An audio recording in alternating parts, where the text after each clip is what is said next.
Hello everyone, how are you? Welcome in our channel SSB Guide. Thank you everyone for loving very much and keep supporting us. बहुत जल्दी से हमारे subscribers भी बढ़ रहे हैं और हमारे वीडियो को बहुत सारे कमेंट्स भी आ रहे हैं और काफ़ी बच्चे हमारे काम को पसंद कर रहे हैं। तो बस ऐसे ही हमारे साथ कनेक्ट रहिए और ज़्यादा से ज़्यादा लाइक करिए, सब्सक्राइब करिए और वीडियो पे कमेंट करिए, क्योंकि आपके कमेंट से हमें पता चलेगा कि हमारा काम कैसा है और हमें और कितना काम करना है, क्योंकि आपके सजेशन बहुत इम्पोर्टेंट हैं।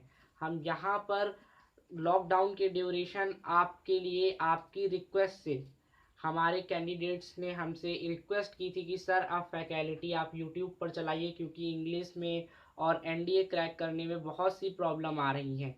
तो हमने आपके लिए एक स्पेशल कोर्स अरेंज किया है ऑनलाइन फैकल्टी कि जो भी सारी प्रॉब्लम्स हैं रिगार्डिंग एनडीए, कोई भी subject, mathematics, English, science, everything else, तो हम उन सबको ऑनलाइन फैकल्टी के थ्रू सॉल्व करेंगे। और बहुत जल्दी हम अपने बेसिक नॉलेज को ख़त्म करके अब हम जो है एक्सप्लेनेशन पार्ट ऑफ स्पीच की तरफ जा रहे हैं, जहां से हम अच्छे नंबर स्कोर कर सकते हैं, क्योंकि एनडीए में 50 क्वेश्चन आस्ट किए जाते हैं, पूछे जाते हैं इंग्लिश के लिए, और ईच क्वेश्चन कंटेन्स 4 मार्क्स। तो अगर हम 50 में से 40 क्वेश्चन करके आते हैं इंग्लिश में, तो हम जो है 160 मार्क्स बहुत इजीली यहाँ से निकाल सकते हैं। और मेरा तो ये कहना है, अगर आप इस हमसे कनेक्ट रहेंगे तो 200 आउट ऑफ 200, नहीं तो 180 तो आने ही आने हैं। तो प्लीज़ हमसे कनेक्ट रहें और ऐसे ही बहुत सारा प्यार करते रहें। अगर लाइव क्लासेस चाहिए तो सब्सक्राइब करें ज़्यादा से ज़्यादा और जल्दी से जल्दी, तभी हम 1000 सब्सक्राइबर के पास पहुंचेंगे और हम लाइव आ सकेंगे और अपनी क्लासेस और ज़्यादा टाइम के लिए चला सकेंगे। तो चलिए बात करते हैं, अपना पार्ट ऑफ स्पीच पे आ जाते हैं, क्योंकि ये बहुत नीड है जानना। बेसिक से जब तक चीज़ों को नहीं जानेंगे तब तक ग्रामर पोर्शन हमारा मजबूत नहीं हो सकता है। और जैसा कि मैंने आपको पहले की भी वीडियो में इंट्रोडक्शन क्लास दी है और बेसिक से पढ़ाया है, और अब हमारा बेसिक ख़त्म होने को आ गया है। इस वीडियो से हम बेसिक ख़त्म कर लेंगे और प्रोफेशनली हम एनडीए के लिए बिल्कुल प्रिपेयर हो जाएंगे। तो एक भी वीडियो हमारी मिस नहीं होनी चाहिए और हमारे साथ लगे रहिए। हम प्रैक्टिस करेंगे एग्ज़ाम की और हम आपकी सारी समस्याओं को सॉल्व कर देंगे। तो आगे बढ़ते हैं। तो सबसे पहले हम बात करते हैं नाउन के बारे में। What is a noun? Then we can say कि हमने बचपन में एक डेफिनेशन पढ़ी है, शायद सबको याद होगी। A noun is a name of any person, place or thing. तो वैसे तो ये डेफिनेशन काफ़ी है हमें समझने के लिए, क्योंकि एनडीए का एग्ज़ाम ऐसा एग्ज़ाम है कि आपको चीज़ें पता हो और आप एग्ज़ाम में चीज़ों को सही करके आएँ। बाकी आपको इतना नॉलेजेबल या आपको रिसर्च नहीं करनी है।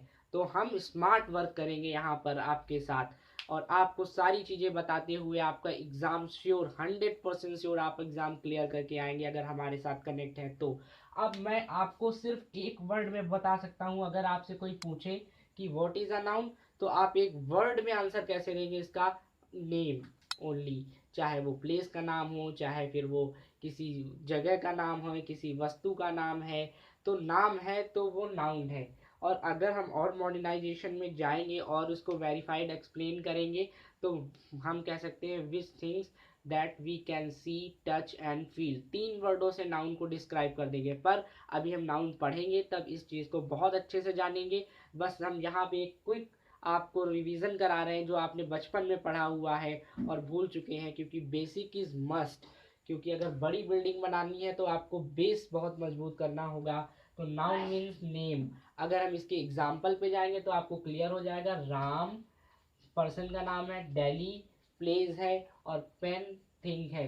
तो यहाँ से डेफिनेशन क्लियर हो गई कि what is a noun. And after that we will reach in pronoun. What is a pronoun? तो सिंपली हम कह सकते हैं which is used in place of noun is called pronoun. या एक सिंपल में इतना नहीं करना है हमें, बस हमें अपना एग्जाम क्रैक करना है और चीज़ों को जानना है। तो सिंपली एक वर्ड में कहेंगे, पेपर देने से पहले भी जाओगे ये वीडियो देख लोगे, पार्ट ऑफ स्पीच में 100% करके आओगे, एक भी क्वेश्चन गलत नहीं होगा। तो क्या कह सकते हैं प्रोनाउन का? फॉर नाउन, जो नाउन के लिए इस्तेमाल किया जाता है उसे हम प्रोनाउन कहते हैं। Then he, example he, she, it, ये क्या हो गए हमारे प्रोनाउन हो गए। कैसे, अभी हम आगे एग्जाम्पल्स देंगे, या तो आपको आप खुद ही पढ़ाने लग जाओगे दूसरे को, आप अपने छोटों को पढ़ाओगे कि देखो ये ऐसे होता है, ये नाउन है, ये प्रोनाउन है। ओके, अब यहाँ से आगे बढ़ते हैं तो हम कहते हैं वर्ब। वर्ब को बिल्कुल सिंपल में कहते हैं एनी काइंड ऑफ एक्शन, कि एनी काइंड ऑफ एक्शन है वो वर्ब है, इसमें कोई ज़्यादा रिसर्च नहीं करनी है आपको। तो any kind of action is called verb, कि किसी भी तरीके का काम, हिंदी मीडियम स्टूडेंट्स भी हैं तो मैं बाईलैंग्वेज यूज़ कर रहा हूँ, और बहुत सारी ऑडियंस हमारी साउथ इंडिया से है तो इंग्लिश भी यूज़ कर रहा हूँ, तो इसकी बिल्कुल चिंता ना करें, क्योंकि व्हाट्सएप ग्रुप पे बहुत मैसेजेस आते हैं, सर बाईलैंग्वेज करिए, सर बाईलैंग्वेज करिए, और हिंदी वाले कहते हैं सर हिंदी करिए। तो ये मैं बाईलैंग्वेज यूज़ कर रहा हूँ इसी वजह से। तो any kind of action is called pronoun, sorry, verb, any kind of action is called verb. As example जैसे play, run, jump, etc, खेलना, कूदना, भागना, ये everything is else is called verb. ये कोई भी टाइप ऑफ एक्शन है वो वर्ब कहलाता है। नेक्स्ट आगे हम पढ़ते हैं व्हाट इज एडजेक्टिव। एडजेक्टिव क्या है? Which qualifies noun or, qualifying noun or pronoun is called adjective. जो नाउन और प्रोनाउन की विशेषता बताता है बेटा उसे कहते हैं एडजेक्टिव। बहुत सिंपल है, आपको कोई भी टेंशन लेने की जरूरत नहीं है, सिर्फ आप हमसे कनेक्ट रहिए। इतनी इजी वे में आपको कोई नहीं पढ़ाता। ऑनलाइन में मैं भी देखता हूँ, मैंने भी काफ़ी देखा, एनालाइज किया, वो एक दूसरे को कनेक्ट करते रहते हैं। कोई मतलब नहीं, हमसे कनेक्ट रहिए, और इजी लैंग्वेज में सारी चीज़ें सिंपली अगर आप वीडियो देख लोगे ना, तब भी आप जाके 10 में से 8 इरर्स बिल्कुल सही टिक करके आएंगे। तो विच क्वालिफाई नाउन और pronoun is called adjective. As example good, bad and fast, ये एडजेक्टिव हो गई आपकी। As example good, bad and fast. फिर हम आगे आते हैं पार्ट ऑफ स्पीच में, what is a adverb. Adverb means add, मैंने यहाँ पे ऐसे लिख रखा है, add plus verb adjective oblique adverb. Means adverb is that जो वर्ब को, एडजेक्टिव को, और यहाँ तक कि एडवर्ब को भी क्वालिफाई करे। Which qualify verb, adjective and adverb also is called adverb. बिल्कुल सिंपल वे में पढ़ेंगे, कहीं भी कोई परेशानी नहीं, कुछ समस्या ही नहीं आनी है आपको। पार्ट ऑफ स्पीच के आप मास्टर बनने वाले हैं इस वीडियो के बाद। तो this is called adverb. Example quickly, soundly, add plus adjective में अगर एल वाई ऐड कर देंगे, अभी मैं पढ़ाऊंगा ये सारी चीजें आएंगी, ये हम एडजेक्टिव पढ़ेंगे तो सारे रूल्स हो जाएंगे जो आपको स्पॉटिंग एरर्स आती हैं, मैं वही पढ़ाऊंगा यहाँ पे, जो सिर्फ आपकी एग्जाम बेस्ड होगी। कोई भी समस्या की जरूरत नहीं है आपको, कोई परेशानी नहीं, सर की बेस बहुत हो गया, नथिंग एल्स। आपको स्मार्ट बनना है। क्विकली और साउंडली हो गया। उसके बाद हम पढ़ेंगे प्रीपोजिशन। प्रीपोजिशन किसे कहते हैं?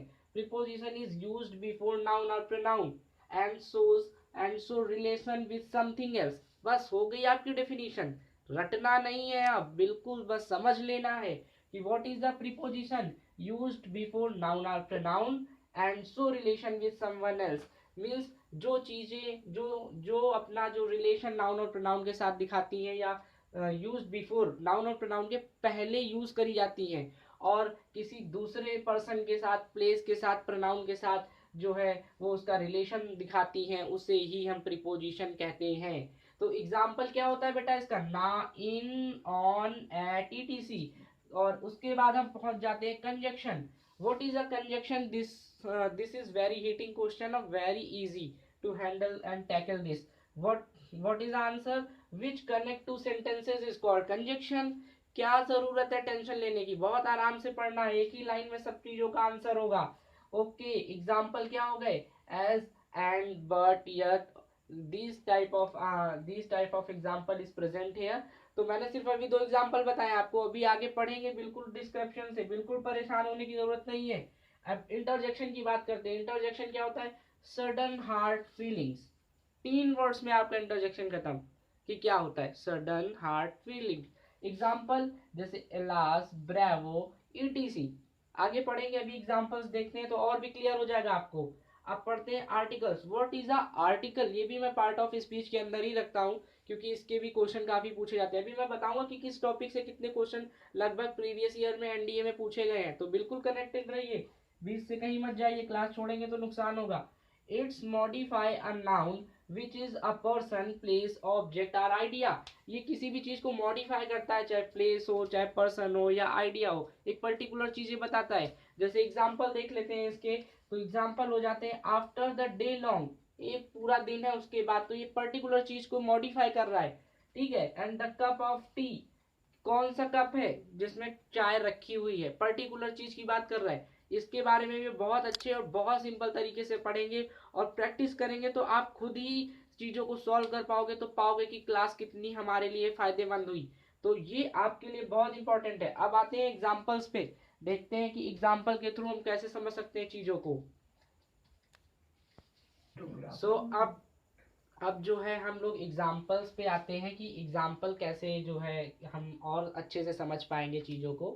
तो नाउन का एग्जाम्पल, इसको अंडरस्टैंड करने के लिए क्या कर सकते हैं, Ram is a smart boy. अब इसमें पहचानना है हमें कि नाउन क्या है, ठीक है। राम एक स्मार्ट लड़का है, ठीक।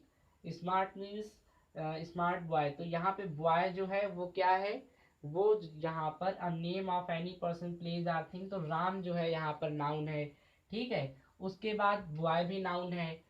उसके बाद आते हैं प्रोनाउन पे, वो तो बहुत इजी है, नेम से ही डिफाइन हो जाता है। Pronoun which is used in place of noun, उसे कहते हैं प्रोनाउन।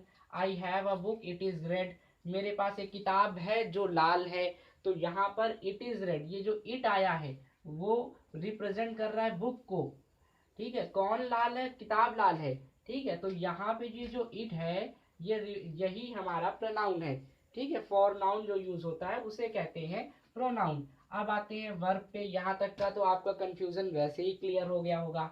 वर्ब क्या होता है, एनी टाइप ऑफ एक्शन, उसे वर्ब कहते हैं। He goes to play cricket, क्या करने जाता है वो, क्रिकेट खेलने जाता है, तो यहाँ पे प्ले क्या है, ये आपका वर्ब है। बहुत इजी है, बस देखते रहे आप को, ना तो नोट्स बनाने की ज़रूरत पड़ेगी, ना कहीं भी आप रहेंगे। अगर हमारा वीडियो खोल कर एग्जाम्स के पहले भी जाकर देख लेंगे तो आप बहुत अच्छा स्कोर करके आएंगे। उसके बाद एडजेक्टिव, एडजेक्टिव की बात करते हैं। Sita is a good singer, तो सीता एक बहुत अच्छी जो है वो गायिका है। सीता जब गायिका है, पर कैसी गायिका है, अच्छी, तो यहाँ पर नाउन को क्वालिफाई कर रहा है गुड, तो ये गुड जो है यहाँ पर एज अ एडजेक्टिव काम कर रहा है, अच्छा जो है वो एडजेक्टिव है। अब हम आ जाते हैं एडवर्ब पे। एडवर्ब मीन्स मैंने बताया था add plus verb, adjective and adverb also, ठीक है, उसे एडवर्ब कहते हैं। देन अगर हम एग्जाम्पल से समझे, ही स्पीक्स इंग्लिश फ्लुएंटली, तो वह क्या करता है, वह अंग्रेजी बहुत तेजी के साथ बोलता है या बिना रुकावट बोलता है, ठीक है। तो यहाँ पर ये नाउन हमारा जो, ये हमारा जो वर्ब है स्पीक्स, इसको जो है ये फ्लुएंटली जो है क्या कर रहा है, वो इसको क्वालिफाई कर रहा है। इस वजह से यहाँ पे ये हमारा एडवर्ब हो गया। उसके बाद बात करते हैं प्रीपोजिशन की, कि प्रीपोजिशन की तो मैंने डेफिनेशन आपको बता ही दी है। The monkey sat on a wall, ठीक है, कि ये नाउन या प्रोनाउन के पहले आता है, तो यहाँ वॉल जो है, दीवार जो है, ये नाउन है, इसके पहले आया है ऑन, ठीक है। Then this is a preposition, और ये नाउन या प्रोनाउन या किसी अन्य चीज से इसका संबंध स्थापित करता है। तो मंकी कहाँ पर है, मंकी बैठा हुआ है वॉल पे, ठीक है। तो ये नाउन को इनका कनेक्शन और रिलेशन दिखा रहा है, इस वजह से ये हो जाता है प्रीपोजिशन। अब हम बात करते हैं कि what is the interjection. Definition पढ़ चुके हैं, सडन फीलिंग, हार्ट फीलिंग्स होती हैं। तो देन ये आया bravo, he won the match, वो मैच जीत गया। या अचानक से कहते हैं wow what a awesome scene this is, then वहां पर भी ये ऐसी फीलिंग जो अचानक से दिल से निकलती हैं, उनको कहते हैं इंटरजेक्शन। उसके बाद हम आर्टिकल्स पे आते हैं। मॉडिफाई करना होता है आर्टिकल्स का मतलब, जैसे लिखा है द पेन या दिस पेन या that pain is on the table, वो या वह पेन जो है वो टेबल पर रखा है, हमारा मतलब सिर्फ इससे है। ऑन द टेबल कहाँ पे है, ऑन द टेबल है, तो ये द जो है एक पर्टिकुलर मेज पर रखा हुआ है हमारा पेन, इसी वजह से यहाँ जो द है ये एज अ आर्टिकल यूज हो रहा है। That pain is on the table, वो पेन कहाँ पे रखा है, टेबल पे रखा है और वो टेबल आपको दा लगा दिया गया है, इसका मतलब फैमिलर है, मीन्स आप उसे जानते हैं। पर्टिकुलर एक मेज है जिस पर पेन रखा है, यही मॉडिफाई करता है आर्टिकल। ये डेफिनेट आर्टिकल दा है, इसके बारे में हम अपने आर्टिकल जब पढ़ेंगे तो उसमें बहुत अच्छे से एक्सप्लेनेशन के साथ समझेंगे चीज़ें क्या हैं। अब हम बात करते हैं कि हमारे एग्जाम में सर पार्ट ऑफ स्पीच की से कितने क्वेश्चन आते हैं और कौन कौन से हमारे पार्ट ऑफ स्पीच के ऐसे पार्ट हैं जहाँ से ज़्यादा क्वेश्चन पिकअप करते हैं। तो एनडीए अपना एक जो एग्ज़ाम देता है उसमें एक सीक्वेंस में उतार चढ़ाव रहता है। जब आप क्वेश्चन पेपर को मेरे साथ अभी एनालाइज करेंगे तो पता चलेगा कि कभी आपको नाउन से मिलेंगे 2 क्वेश्चन, तो कभी प्रोनाउन से मिलेंगे, लेकिन फिर भी मैंने छाटा हुआ है, जो एनालाइज किया हुआ है कि जो हमारे हीटिंग टॉपिक्स हैं वो कौन कौन से हैं। सबसे ज़्यादा है प्रीपोजिशन, वेरी इंपॉर्टेंट बच्चा, इसको जरूर तैयार करें। प्रीपोजिशन से आपको कम से कम 3 या 4 क्वेश्चन मिलने ही मिलने हैं। उसके बाद आता है आपका आर्टिकल से मिलने हैं आपको, और जो आपको मिल जाएगा सबसे ज़्यादा टॉपिक आता है प्रोनाउन और नाउन। उसके बाद आ जाता है आपका एडजेक्टिव, और कंजक्शन से भी 1-2 क्वेश्चन आ जाते हैं, पर सबसे ज़्यादा इंपॉर्टेंट हमारा जो है प्रीपोजिशन। इसको जाने से पहले जरूर पूरा देख कर जाएं और प्रैक्टिस करके जाएं। और उसके साथ साथ इंपॉर्टेंट तो सारे हैं, पर सबसे हिटिंग टॉपिक्स हमारा प्रीपोजिशन है, आर्टिकल है हमारा, और हमारा नाउन प्रोनाउन भी है। ये तो बहुत इजी भी हो जाते हैं, पर हमें इसमें माइनर सी गलती होती है, वो हम अभी एक्सप्लेन में समझेंगे। पर हमारा प्रीपोजिशन, कंजक्शन, आर्टिकल, ये बहुत इंपॉर्टेंट टॉपिक्स हैं। तो आगे हमारे साथ ऐसे ही कनेक्ट रहिए और ज़्यादा से ज़्यादा सब्सक्राइब करिए चैनल को, क्योंकि अगर देर तक हमारी सारी क्लासेस लेनी है, और अभी हम मैथमेटिक्स, उसके बाद आपके लिए जो है गैट मतलब कि जीएस का पेपर हो गया, साइंस हो गया, सबकी क्लासेस चालू करने वाले हैं विद करंट अफेयर्स। इसी ड्यूरिंग लॉकडाउन हम सारा कोर्स को कवर करने की कोशिश करेंगे, और श्योर आप 2021 एनडीए क्लियर करके आएंगे। तो ज़्यादा से ज़्यादा लाइक करें, सब्सक्राइब करें, कमेंट करें, और हमारे वीडियो को अपने फ्रेंड्स के साथ शेयर भी करें जो ऑनलाइन क्लासेस लेने से रह जाते हैं, या फिर ऐसे दोस्तों को अपने भेजें ज़रूर जिनके पास पैसा नहीं है, वो अफोर्ड नहीं कर सकते हैं एनडीए की कोचिंग, और इधर उधर परेशान रहते हैं और टाइम से नहीं तैयारी कर पाते और उनका सपना रह जाता है। तो बहुत सारे अपने दोस्तों को जिनको ज़रूरत है, ज़रूर से ज़रूर हमारे व्हाट्सएप ग्रुप ज्वाइन कराएं। फेसबुक पे हम लाइव क्लासेस लेंगे क्योंकि वहाँ पे ऑडियंस बहुत है हमारी। तो फेसबुक पर हमारे फेसबुक पेज को लाइक करें, @SSB गाइड हमारा जो है उसका यूज़र नेम है, और इंस्टाग्राम पर भी फॉलो करें, डेली प्रैक्टिस करते हैं। व्हाट्सएप ग्रुप पे आएँ और ज़्यादा से ज़्यादा मेहनत करें और अपना सपना साकार करें। जय हिंद।